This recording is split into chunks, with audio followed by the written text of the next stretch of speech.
Sur Radio Libre en Périgord, aujourd'hui, nous recevons dans nos studios 2 personnes. Tout d'abord, Philippe Jolivet, président de l'association de science-fiction et du fantastique en Périgord. Bonjour. Bonjour Antoine. Et nous sommes aussi en compagnie de Jean-Louis Hermine, lui vice-président de l'association, mais aussi auteur de science-fiction et de fantastique. Bonjour. Bonjour Antoine. Alors on est ensemble aujourd'hui dans les studios pour que vous nous présentiez ce projet. Vous venez de tenir une conférence de presse le lundi 1er septembre à ce sujet.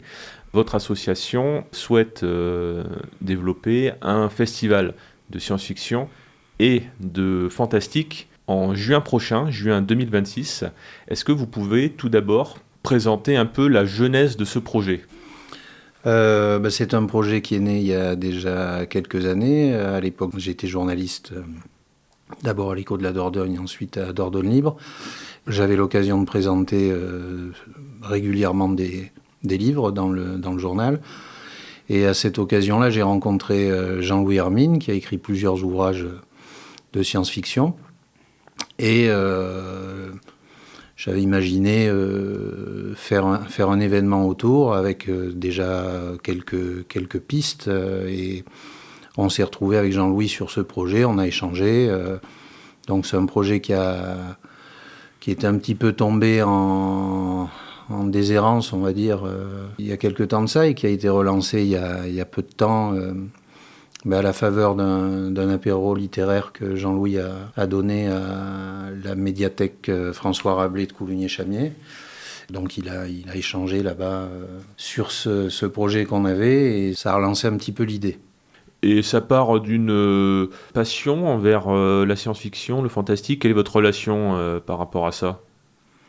Alors moi, bien sûr, comme j'en écris, c'est une passion de longue date. J'ai découvert la science-fiction essentiellement française quand j'étais même préadolescent, aux grandes dames de mes parents qui pensaient que c'était vraiment pas de la littérature correcte.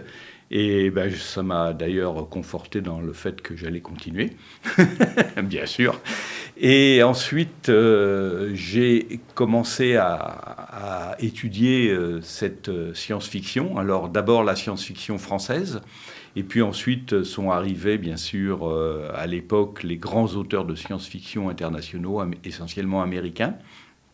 Et j'ai écrit un essai sur cette science-fiction française du début des années 50.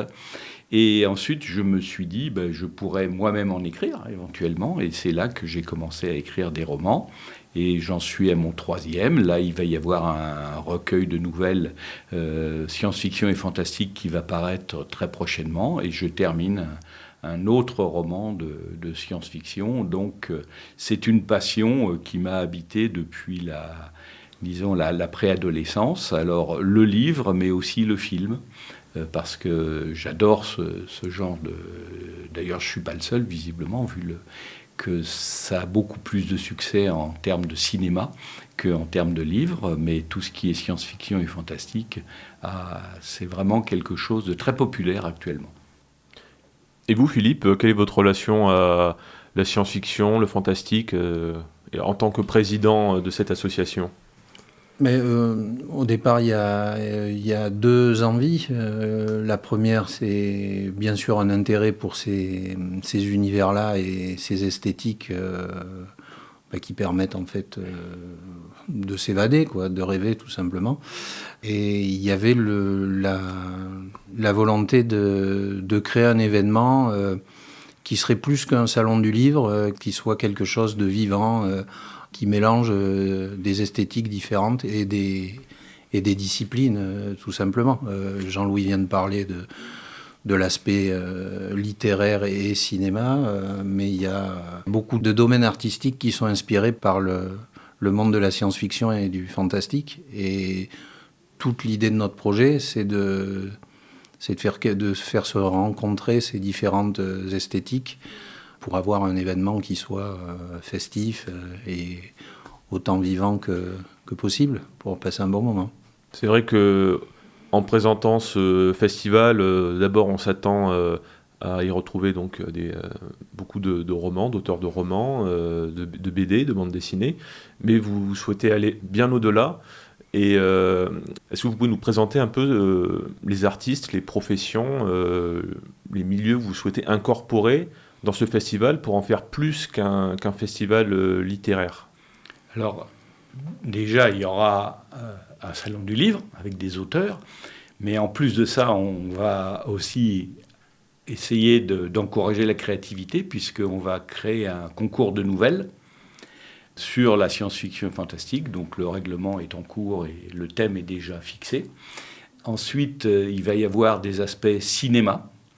Donc on va essayer de mobiliser des acteurs de la cinématographie dans la région, projeter des films, mais pas seulement. Il ne s'agit pas seulement de dire, voilà, vous vous asseyez, vous regardez un film et vous repartez. Il va y avoir des thèmes, des idées culturelles autour de ça.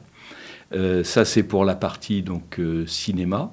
Il y aura même des musiques de films, sans doute, alors sans parler de ciné-concert, mais c'est vrai qu'il y a des thèmes de cinéma, de musique de film très connus. Hein. Si on prend Star Wars, tout le monde peut chanter Star Wars, ou d'autres thèmes bien connus. Et il y aura aussi des aspects artistiques, au sens d'art plastique, parce que il y a des artistes comme Dali, ou comme Salvador Dali, ou comme des auteurs, des peintres comme Delvaux, qui ont effectivement des esthétiques fantastiques. Alors bien sûr, on n'aura pas ces artistes-là, c'est un peu trop cher, un peu trop difficile, mais même dans les artistes locaux, il y a des productions autour de la science-fiction et beaucoup du fantastique, merveilleux, etc., qui sont assez fortes. Et puis, peut-être qu'il y aura une pièce de théâtre. On pense à une pièce de théâtre de steampunk, ce qui est un style de science-fiction fantastique. Il y aura, bien sûr, des univers de jeux autour... Des jeux de rôle, des jeux de plateau, etc., etc. Est-ce que j'oublie quelque chose, Philippe? Parce que c'est très, très vaste. C'est difficile pour l'instant de dévoiler le programme complet. Pour l'instant, on a une date. On sait que ce sera Coligny-Chamiers. Et on travaille en ce moment à la prise de contact avec différentes associations du territoire et parfois au-delà, pour bâtir ensemble ce programme. On a parlé du cinéma, on veut aussi trouver quelque chose pour une proposition musicale. On a des contacts avec des associations donc, de joueurs ou de collectionneurs, d'univers qui peuvent venir se greffer autour de cet événement. Mais tout l'objet finalement de notre conférence de presse de lundi, c'était de dire aussi aux gens, voilà, on existe, on vient de créer cette association, et on invite tous ceux qui veulent se saisir de cet événement à nous rejoindre, soit pour adhérer à l'association, ou pour devenir bénévole dans l'organisation. Et si on n'a pas pensé à vous contacter, mais que vous avez... que vous êtes dans cet univers-là, contactez-nous pour enrichir le programme. Vous en êtes où actuellement? Je ne sais pas si on l'a dit au début de l'émission, mais depuis quand est-ce que vous êtes vraiment dans la recherche? Depuis quand le projet est vraiment actif? L'association, elle a été constituée au mois de juin. Donc l'été, on a lancé des contacts pour essayer de trouver des partenaires. Bon, c'est pas toujours la période la plus la plus appropriée, avec les vacances des uns et des autres, mais ça commence à se décanter un peu. On a rencontré déjà plusieurs partenaires intéressés par notre projet, et il y en a d'autres qu'on doit continuer à rencontrer au cours de cette semaine. On espère rencontrer du monde samedi au Forum des Assos de Coligny-Chamiers, où on pourra présenter notre projet à d'autres associations et à quiconque aimerait nous rejoindre dans cette aventure. Vous êtes combien actuellement dans l'association? Pour l'instant, on est 3. C'est les 3 fondateurs, fondatrices. Les 3 fondateurs du bureau, mais j'espère que samedi soir, on sera plus nombreux. Oui, bien sûr. Mais on a déjà aussi des contacts avec des auteurs qui sont prêts à venir, des artistes qui sont prêts à venir. On a au niveau film, il y a de grandes chances que ça fonctionne parce que les catalogues sont assez nourris dans ce domaine-là. Et puis, on a des acteurs locaux qui peuvent nous aider. Donc, je pense que de toute façon, il va y avoir... Alors, on ne sait pas encore quelle dimension ça va prendre. On espère la plus grande et la plus intéressante possible. Mais c'est sûr que ça va fonctionner, quoi. Parce que dès qu'on en parle, ça suscite l'enthousiasme. Et puis, des gens se présentent. On a encore eu quelqu'un qui fait de l'animation autour de Star Wars, qui se présente et qui dit « Moi, j'aimerais bien participer ». On a des photographes, on a des gens comme ça qui sont déjà prêts à participer. Donc, la dynamique est enclenchée et pour l'instant, elle est plutôt très positive. C'est vrai qu'en plus, ça génère un engouement assez important. Ça regroupe tellement de milieux différents, littérature, cinéma, costumes, jeux, tout ça. Ensemble, à mon avis, il y a moyen que ça attire vraiment beaucoup de public. Oui, ça existe déjà en France. Moi, j'ai participé personnellement quand j'étais à Paris au Salon Fantastique de la Porte de Versailles. Il y avait un monde fou. Mais bon, c'était pas tout à fait dans le même esprit que nous. Et il y a quelques festivals de science-fiction et de fantastique orientés soit sur le cinéma, soit sur le livre. Et nous, on voudrait faire, alors je vais tenter un jeu de mots, un festival universel, dans le sens où c'est les univers qu'on veut décrire, réunir et rassembler, quoi. Donc c'est un festival universel du fantastique. Bon, on ne le dit pas comme ça, mais c'est un peu prétentieux, mais c'est au sens propre, c'est-à-dire c'est des univers. Parmi ce qu'on recherche, il y a peut-être un volet dont on n'a pas trop parlé, mais il va aussi y avoir un volet exposition. Jean-Louis, qui a quand même des connaissances en la matière, a déjà travaillé sur une exposition que lui proposera ces jours-là. Mais on aimerait aussi regrouper des artistes plasticiens, qui soient peintres, illustrateurs, sculpteurs, que sais-je, en tout cas créateurs, inspirés par ces univers-là, pour monter une exposition collective avec eux. Donc, en fonction de qui nous contactera, il faudra peut-être choisir ou choisir tant d'œuvres par artiste. Mais voilà, ça fait partie des choses qu'on aimerait faire. Bien entendu, tout ça va avoir un coût qu'on est en train de commencer à chiffrer petit à petit, mais ça se fait au fur et à mesure des rencontres, de savoir si on fait...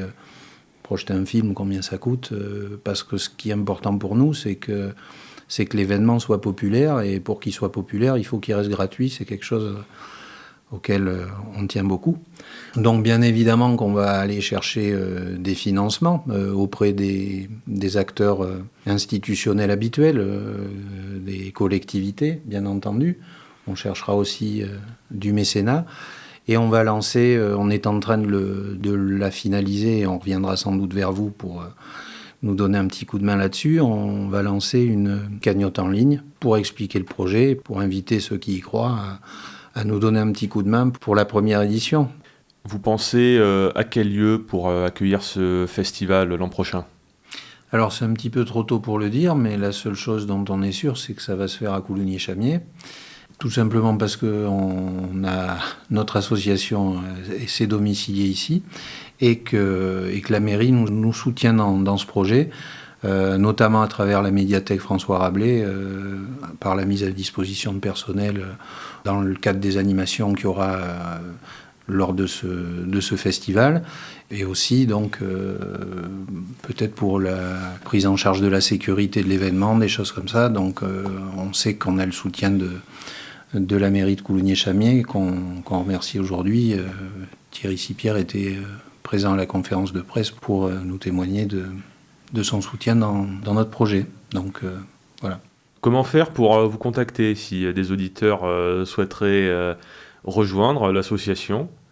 Alors pour nous contacter, ils peuvent venir nous voir samedi au Forum des associations de Coulugny-Chamiers déjà. Après, on a créé une page Facebook, SFFP24. Et on a une adresse mail, sffp24@gmail.com, sur laquelle ils peuvent nous contacter, et puis après on se rencontrera en chair et en os. Donc voilà. Donc on a un site Facebook et une adresse mail.